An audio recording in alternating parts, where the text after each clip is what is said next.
Так, друзі, в кого є бичок і він трохи нечемний, лайфхак, що треба робити.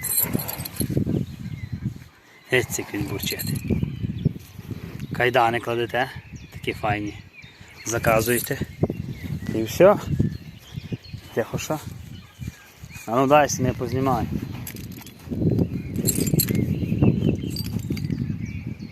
І все поки й голова. Певно, у мого теж буде, він так літає. Таке саме.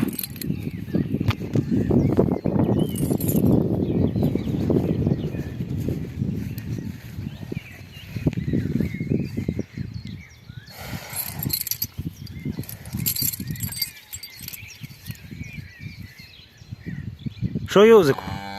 Ооо!